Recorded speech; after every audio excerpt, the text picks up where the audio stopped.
नमस्कार. आरोग्य संजीवनी या चॅनलमध्ये आपले स्वागत आहे. आयुर्वेदामधील सर्व गुणसंपन्न असणारी ही भाजी आयुर्वेदामधील अनेक औषधी बनवण्यासाठी वापरली जाते.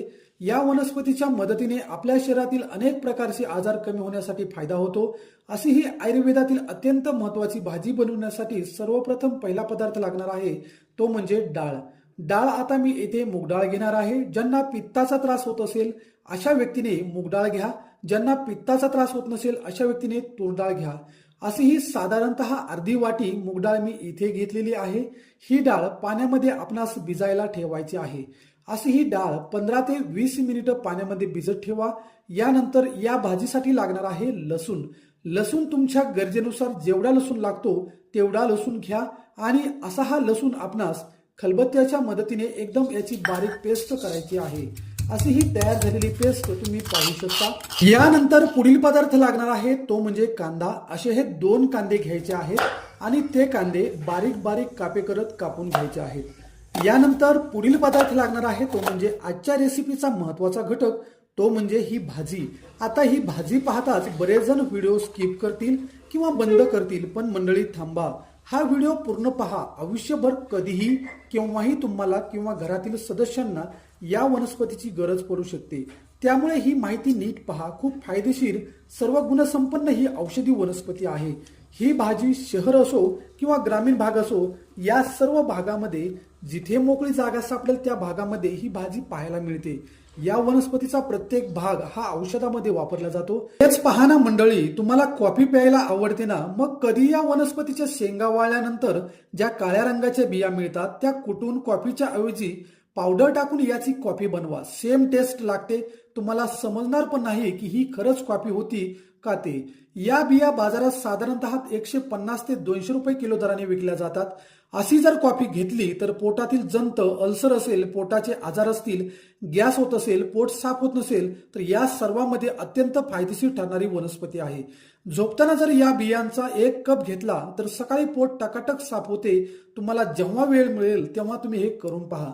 या वनस्पतीचा दुसरा फायदा, तुम्ही मोटारसायकल, गाडीवरती कुठेही रस्त्याला फिरायला जात असाल तर या दिवसामध्ये अचानक गांधीन माशी, मोहळाची माशी किंवा एखादा इतर कीटक जर चावला तर लगेच तुम्हाला दवाखाना उपलब्ध होत नाही. अशा वेळेस ही वनस्पती माहीत असली तर खूपच रामबाण औषध ठरेल. करायचे काय तर या वनस्पतीचे असे 3 ते 4 पाने घ्या. कुस्करून ज्या ठिकाणी दंश झाला आहे त्या ठिकाणी लावा. इन्स्टंट लावले तर होणारी आग लगेच बंद होते.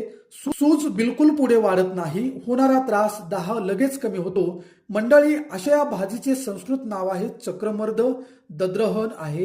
इंग्लिशमध्ये याला कॅसिओटोरा असे म्हणतात. मराठीमध्ये प्रत्येक भागामध्ये वेगवेगळे नावं आहेत. आमच्या भागामध्ये या भाजीला तरोटा, टाकळा, चरोटा अशी नावे आहेत. तुमच्याकडे या वनस्पतीला वेगळ्या नावाने ओळखले जात असेल तर कमेंट्स करा, म्हणजे गरजू व्यक्तींना याचा नक्कीच फायदा होईल. अशी ही तरोट्याची भाजी पावसाळ्यामध्ये जास्त कोवळी पाहायला मिळते. ही भाजी जेवढी कोवळी असेल तेवढी तुम्हाला कडवट, तुरट लागणार नाही. जेवढी जुनी भाजी तेवढी ही भाजी कडवट लागते. म्हणून याच दिवसामध्ये खूप सारी कोवळी भाजी आपल्याला पाहायला मिळते. या ऋतूबदल दिवसातच ही भाजी खाल्लेली अत्यंत फायदेशीर ठरते. म्हणून तर आदिवासी भागामध्ये प्रत्येक व्यक्ती वर्षातून 1 वेळ तरी ही भाजी खातात. अशी ही भाजी घरी आणल्यानंतर यामध्ये थोडे मीठ टाका. त्यात पाणी टाकून चांगल्या प्रकारे धुवून घ्या. धुतल्यानंतर ती अशा प्रकारे दिसेल.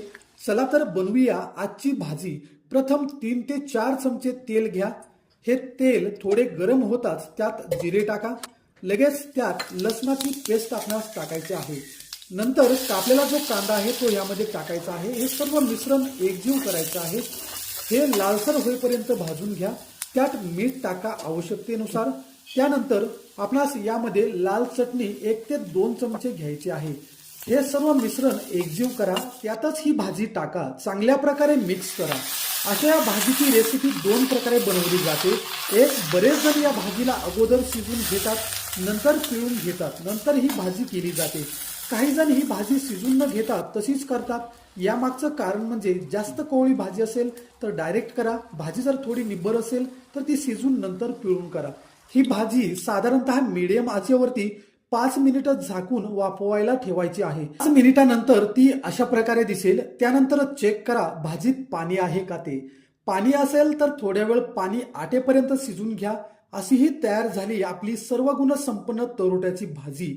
ही भाजी शक्यतो भाकरीसोबत खा, नसेल भाकर आवडत तर चपाती पोळीसोबत पण खाल्ली तरी चालते। ही भाजी शक्यतो रात्रीच्या जेवणासोबतच खा।